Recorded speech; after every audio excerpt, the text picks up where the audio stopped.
Somewhere out there, a person less talented, less intelligent, less kind is still getting what you want: the promotion, the partner, the influence. You notice it over and over. You tell yourself it's luck or networking, but deep down you feel the truth. People respond to certainty more than to merit. This is not injustice, it's biology. The human nervous system is millions of years older than logic.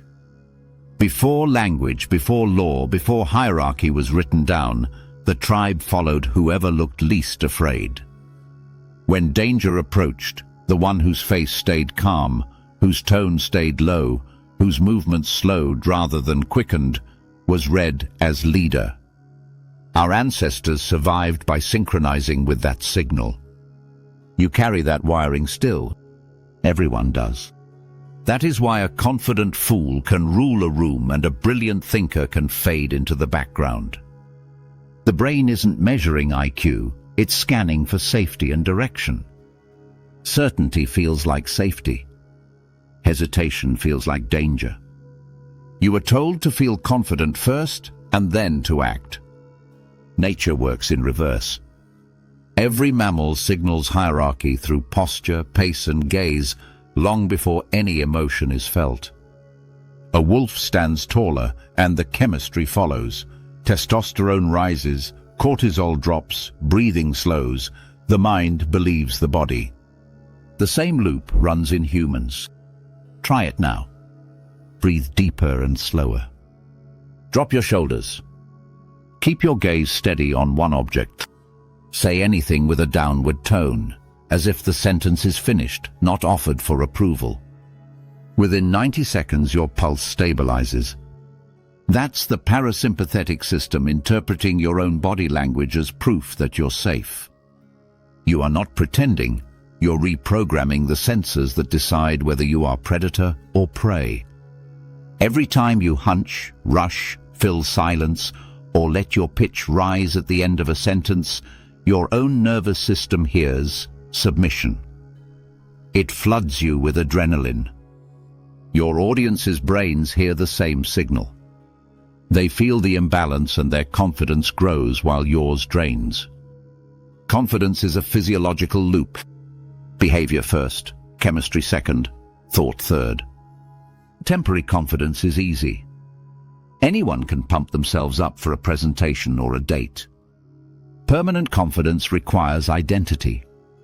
If you see yourself as an actor playing a brave role, the mask cracks the moment pressure rises. Stress hormones expose the lie. But when you rebuild your self-image, not as a performer seeking permission, but as the chooser who decides outcomes, your body no longer has to fake anything. Think of people who radiate calm under chaos. A surgeon in the middle of an operation, a pilot in turbulence, a martial artist who fights as if time has slowed. They are not pretending to be confident. Their role and their identity are fused. The mind does not ask, "Am I good enough?"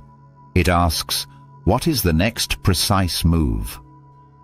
This is why soldiers drilled under pressure can stay composed where civilians freeze. Repetition under stress rewires instinct. You can do the same outside of battle. Speak up in small confrontations. Hold eye contact through discomfort. Let a silence stretch. Each repetition tells your body that tension does not equal danger. Most people never reach this level because from childhood they were trained to be manageable. Work hard and you'll succeed. Be nice to everyone. Respect authority. Each sounds noble, but together they create a compliant citizen, someone who waits, apologizes, and softens their edges. Schools reward politeness, not initiative. Workplaces reward agreeableness, not independence. Families reward obedience because it keeps the peace. So when you start reclaiming authority over yourself, guilt appears. You mistake decisiveness for arrogance, boundaries for rudeness, calm silence for coldness. That guilt is the echo of training. Confidence is not learning new tricks, It's unlearning obedience. The fastest way to unlearn is inversion. When the old reflex says shrink, expand a little. When it says explain, stay silent. When it says apologize, meet the other person's eyes and breathe. These micro acts of rebellion retrain your amygdala, the threat center that interprets social disapproval as mortal danger. Over time, its alarm weakens and the prefrontal cortex, the seat of deliberate control, takes over. Clinical studies on exposure therapy show exactly this mechanism. Repeated safe confrontation rewires fear responses. You can practice anywhere. In a meeting, speak once, then stop talking first. Let others fill the silence. At a cafe, order firmly, hold eye contact, no filler words. In arguments, lower your voice instead of raising it. Calmness destabilizes aggression faster than shouting ever will. Each time you do this, you're proving to your nervous system that composure brings safety, not punishment. Every culture, every species recognizes certain physical markers of command. Lower and slower speech signals energy abundance. Still hands signal precision and lack of fear. Unbroken eye contact for half a second longer than comfort signals dominance without aggression. Pauses after statements create the rhythm of authority. Psychologists measuring negotiations and courtship encounters found that participants with slower speech and minimal gestures were consistently rated as higher status, even when their actual power was identical. The body broadcasts certainty before words do. Next time you walk into a room, imagine your steps compressing time. Move 15% slower than the crowd. Keep your chin level, eyes scanning once, not constantly. When you speak, let your sentences end on a lower tone. Watch how people's posture shifts toward you. They don't know why. Their biology does. The deepest layer of confidence is not volume or swagger, it is emotional sovereignty. When a stranger's opinion can alter your state, you are still on a leash. A compliment inflates you, an insult deflates you, a silence panics you. That is not confidence, it's dependence. Detachment doesn't mean apathy. It means control of response. When someone insults you, observe before reacting. What result are they trying to extract? When someone praises you, ask, what access are they buying? When someone ignores you, let the absence sharpen your focus. The moment you no longer move on command, you become unreadable, and unreadable people command respect. This principle sits behind Stoic philosophy, Zen discipline, and even Machiavelli's writings on power. The calm man in chaos forces others to adjust to his rhythm. His composure becomes gravity. You were conditioned to equate rejection with failure because as a child, acceptance meant survival. Adults still carry that wiring. But in truth, rejection is information. It tells you about timing, alignment, or perception, not worth. Actors audition hundreds of times before a single yes. Salespeople expect 100 no's. Psychologists call it exposure desensitization. Every controlled encounter with rejection rewrites the emotional meaning attached to it. The confident individual uses no's as coordinates. Where did my signal fail to transmit? Then they adjust tone, context, or target, never identity. When rejection comes, maintain stillness. The instant you rush to explain or to fix, you confirm the other person's higher ground. A pause followed by calm continuation reclaims it. Confidence shows up in silence more than in speech. Human hearing evolved to detect threat in uncertainty. A voice that stops suddenly commands more attention than one that rambles. Heart rate synchronization studies show that listeners' pulses literally follow the cadence of a slow, steady speaker. The leader's calm becomes contagious. Lower pitch, slower breath, relaxed jaw, still hands. These cues are read subconsciously as center of the group. That is why the quiet, self-possessed person in the corner often controls the emotional climate of the room without saying a word. Presence is the control of your nervous system under observation. You cannot chant your way into it.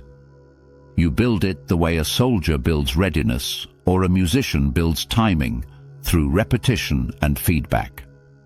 Sleep, nutrition, movement. The body is the stage of every emotion. A sleep-deprived, underfed brain interprets any challenge as threat, not opportunity. Confidence collapses when blood sugar does. Record small wins daily. The brain updates beliefs from experience, not theory.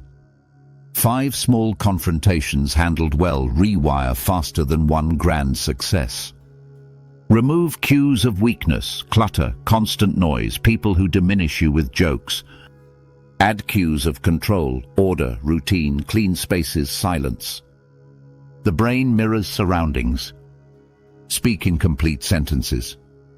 Delete filler phrases, just maybe, I think, kind of, sorry. These are leaks. Replace them with declarative statements. If someone doesn't understand, let them ask. Decide who gets access to your attention. Scarcity creates perceived value. Availability without discernment teaches others to treat you casually. Confidence isn't arrogance, it's the end of inner conflict. Inside you lives the servant, the voice that asks, "Is this okay?" before every move. That voice was trained, not born. You can recognize it by its symptoms: over-explaining, apologizing, performing niceness, fearing silence. Each time you disobey it, its grip weakens. The servant dies not through cruelty but through starvation. Stop feeding it validation. Stop rescuing it with excuses. Let discomfort burn through you until you realize nothing breaks. Then the ruler steps forward. This isn't mysticism. It's neural economy. When self-doubt no longer drains energy, that energy flows into focus, clarity, and poise. The world feels slower because you're finally moving at the speed of control. Stay with this long enough and confidence stops being an act. It becomes atmosphere. You enter a room and conversations shift tone. People stand differently. They measure their words. Not because you intimidate, but because your stillness removes chaos. That's what true authority is, not volume, not aggression, but absence of need. The person who needs nothing can choose everything. History shows this pattern everywhere. The samurai who bows before battle and moves with composure while chaos erupts.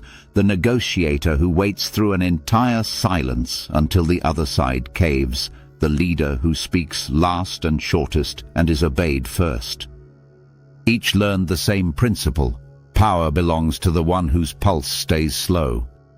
Who are you when no one approves, when no one watches, when no reward is promised?